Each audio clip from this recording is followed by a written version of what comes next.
ത്രിനദികളും പുണ്ടളീകനും.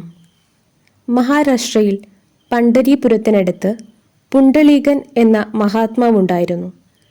അദ്ദേഹത്തിൻ്റെ മാതൃപിതൃഭക്തി കണ്ട് ഭഗവാൻ ശ്രീകൃഷ്ണൻ ദർശനം കൊടുത്തു. അതിനാലാണ് പിന്നീട് പണ്ഡരീപുര ക്ഷേത്രമുണ്ടായത്. പുണ്ടളീകന്റെ ജീവിതത്തിലെ ഒരു ഘട്ടം ഇവിടെ വിവരിക്കാം. മാതാപിതാക്കളുടെ സേവ ചെയ്ത് ജീവിച്ച പുണ്ടളീകൻ സുന്ദരിയായ യുവതിയെ വിവാഹം കഴിച്ചതു മുതൽ രക്ഷിതാക്കളെ മറന്നു ജീവിച്ചു. ഭാര്യയുടെ സൗന്ദര്യത്തിൽ ഭ്രമിച്ച് വൃദ്ധരായ രക്ഷിതാക്കളെ കൊണ്ട് ഭാരിച്ച വീട്ടുജോലികൾ ചെയ്യിക്കുക മാത്രമല്ല, മർദ്ദിക്കുകയും ചെയ്തു. മകനും മരുമകളും കൂടി തങ്ങളെ കൊല്ലുമെന്ന ഭയത്താൽ അവർ കാശി നഗരി ലക്ഷ്യമാക്കി തീർത്ഥയാത്ര പുറപ്പെട്ടു. അവരെ കാണാതെ വന്നപ്പോൾ പുണ്ടളീകനും ഭാര്യയ്ക്കും ഭയമായി. കാരണം നല്ലവരായ മാതാപിതാക്കളെ ദ്രോഹിക്കുന്ന വിവരം നാട്ടുകാർക്കറിയാമായിരുന്നു. അവരെ കാണാതെ വന്നാൽ ഞങ്ങൾ കൊന്നുകുഴിച്ചു മൂടിയെന്ന് കരുതും. കാളവണ്ടിയിൽ പുണ്ടളീകനും ഭാര്യയും അന്വേഷിച്ചു പുറപ്പെട്ടു. രാത്രിയായി, കണ്ടില്ല. കുക്കുടമുനിയുടെ ആശ്രമത്തിൽ താമസിച്ചു.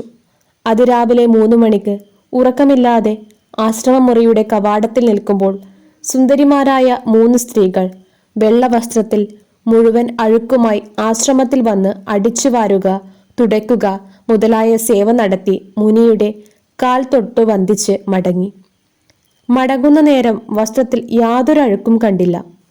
പുണ്ടളീകൻ അവരോട്, നിങ്ങൾ ആരാണ്? അഴുക്കോടെ വന്നു വൃത്തിയായി മടങ്ങുന്നു എന്ന് ചോദിച്ചു. അവർ പറഞ്ഞു, ഗംഗ, യമുന, സരസ്വതി നദികളാണ് ഞങ്ങൾ. നിത്യവും പാപികൾ ഉപേക്ഷിച്ച പാപക്കറകളാണ് വരുമ്പോൾ വസ്ത്രത്തിലുണ്ടായത്. മാതൃപിതൃ ശുശ്രൂഷ ചെയ്ത് പുണ്യം നേടിയ മുനിയുടെ സേവ ചെയ്ത് ആ കറകൾ കളയുന്നു. അതിനാലാണ് ഞങ്ങൾ നിത്യവും ഇവിടെ വരുന്നത്. എന്നാൽ നിന്റെ പാപം ഏത് പുണ്യനദിയിൽ കുളിച്ചാലും പോകില്ല. അത്രയ്ക്ക് മഹാപാപിയാണു നീ.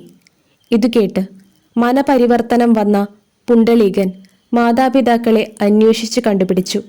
കാൽക്കൽ വീണ് മാപ്പിരന്നു. വീട്ടിൽ കൊണ്ടുവന്ന് ദൈവതുല്യമായ സേവാ ശുശ്രൂഷകൾ നടത്തി. പുണ്ടളീകനെ ശ്രീകൃഷ്ണ ദർശന ഭാഗ്യമുണ്ടായി.